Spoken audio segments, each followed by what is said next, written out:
Cap Nord est situé sur l'île de Maguerøya, une falaise de 307 mètres de haut, dominant les océans Atlantique et Arctique. Il marque la limite entre la mer de Norvège à l'ouest et la mer de Barents à l'est. Comme le reste de l'île, le paysage est composé de toundra, vierge d'arbres. L'île est reliée au continent par un tunnel sous-marin mesurant 6,8 km et plongeant jusqu'à 212 mètres de profondeur sous la mer. Inauguré en juin 1999, son coût étant amorti, son accès est désormais gratuit. Le Cap Nord n'est pas le point panoramique le plus septentrional de l'Europe, 71 degrés, 10 minutes et 21 secondes de latitude nord, mais il l'est à titre symbolique du fait du caractère majestueux de son environnement. Sur Maguerøya, le point le plus septentrional est un cap situé à l'ouest du Cap Nord et 1611 mètres plus au nord.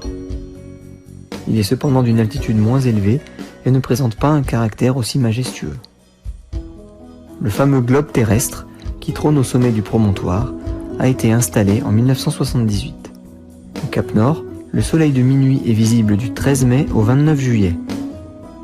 Du 18 novembre au 23 janvier, le soleil ne se lève pas, c'est la nuit polaire. Le jour se limite à quelques heures d'une lueur blafarde. Le monument des enfants du monde se compose de 7 grands reliefs circulaires disposés verticalement en demi-cercle.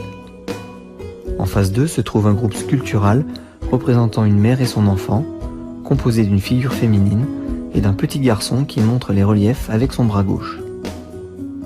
Le monument a été érigé en 1989. Les modèles des 7 reliefs ont été réalisés en juin 1988 par 7 enfants de différentes nations, Tanzanie, Brésil, Japon, Thaïlande, Italie, Union soviétique et États-Unis, réunis ici pendant une semaine. Un 8e relief explique l'histoire du monument en norvégien et en anglais. Le monument est destiné à représenter l'amitié, la coopération, l'espoir et la joie au-delà des frontières. Skarsvøg est le village le plus nordique de Maguerøya, une île de la côte norvégienne, la plus septentrionale du pays. Skarsvøg revendique d'ailleurs le titre de village de pêcheurs le plus au nord du monde.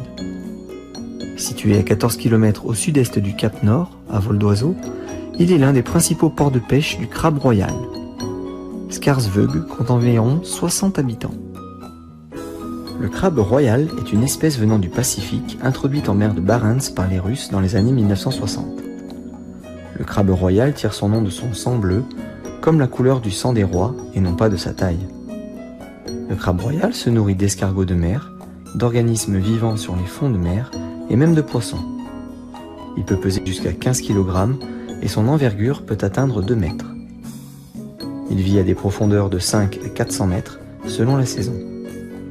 Aujourd'hui, le crabe royal rouge est considéré comme un mets de choix et revêt une importance vitale pour le secteur local de la pêche. Une fois capturé dans la froide et sombre mer de Barents, il est expédié sans tarder vers les restaurants gastronomiques du continent, où son prix sur la carte n'est comparable qu'à celui des viandes de bœuf les plus savoureuses. S'ils font le plaisir des gastronomes qui apprécient la chair tendre de leurs pattes et de leurs pinces, les crabes géants inquiètent les scientifiques car leur prolifération est alarmante pour l'équilibre de l'écosystème. Comme beaucoup d'autres du pays, la ville de Honningsvåg, 2500 habitants, a été détruite pendant la guerre et les bâtiments ont été reconstruits dans les années 50.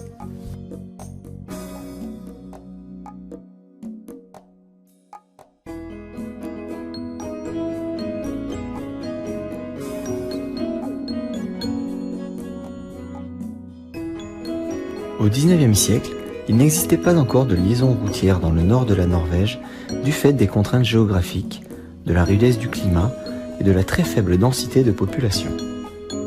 Les habitants des villages les plus septentrionaux étaient victimes de cet isolement. Par ailleurs, la navigation dans ces régions durant l'hiver, saison de fortes tempêtes et de la longue nuit polaire, semblait impossible. Le 2 juillet 1893, un capitaine de marine marchande, Richard Wyeth, releva le défi et leva l'ancre de Trondheim pour allier Hammersfest, inaugurant la ligne de l'express côtier. En 1914, la liaison entre Bergen et Kirkenes, 2400 km, fut définitivement établie. La compagnie Hurtigruten, qui veut dire ligne rapide, a sa mission initiale de la fin du 19e siècle de transport de marchandises et de passagers, a très vite ajouté une vocation touristique grâce à l'incomparable beauté de son parcours. Les Norvégiens utilisent la ligne de l'express côtier, comme ailleurs on prend le bus ou le train, pour se rendre d'une ville à l'autre. À l'origine, ils ne comptaient qu'un seul bateau et faisaient escale dans 9 ports. Aujourd'hui, la ligne comprend 15 navires et dessert 35 villes et villages.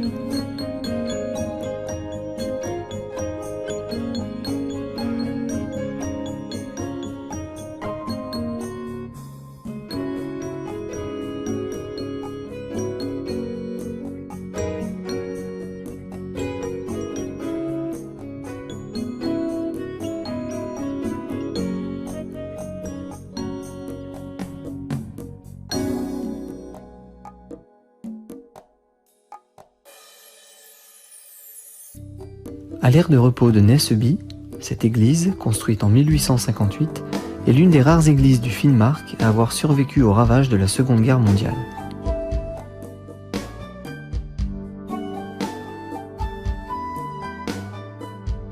À l'aire de repos de Mortens, une promenade vers la rive permet de découvrir les traces de la culture sami primitive, sites funéraires, vestiges d'habitation et une réplique d'une hutte en tourbe.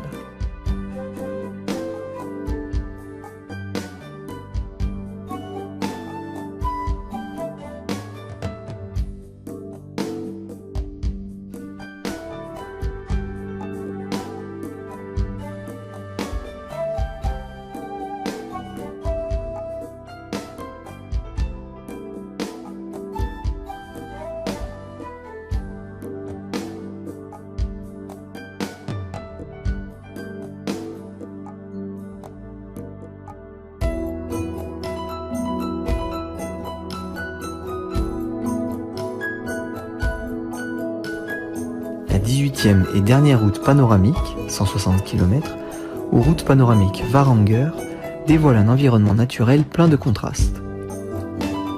La route a une voie à partir de Vardø, le long de la côte, mène au petit hameau semi-abandonné de Hamningberg et à ses jolies maisons en bois. Elle passe par des paysages époustouflants, petits lacs noirs, broussailles rachitiques, rochers érodés, vestiges de strates sédimentaires. L'une des plus belles routes panoramiques, sinon la plus belle, à nos yeux. De plus, située à l'extrême nord-est de la Norvège, elle attire peu de touristes. On a vraiment l'impression d'avoir atteint le bout du monde, contrairement au Cap Nord envahi par des hordes de touristes.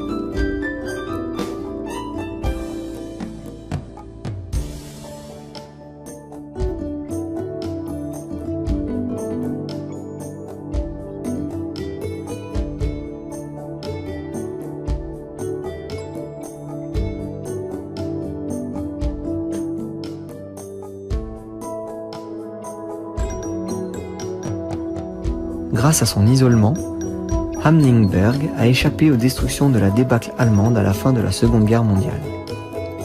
Une seule maison a été détruite par une bombe russe. Les autres, abandonnées dans les années 60, continuent d'évoquer ce que fut l'un des grands villages de pêcheurs de l'est du Finnmark.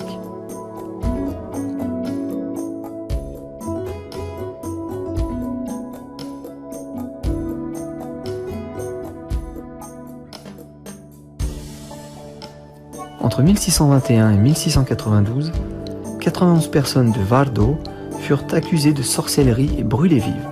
Le mémorial Steilneset, dédié aux victimes, commémore ce drame, en majorité des femmes norvégiennes et quelques samis, les deux groupes les plus touchés par la chasse aux sorcières.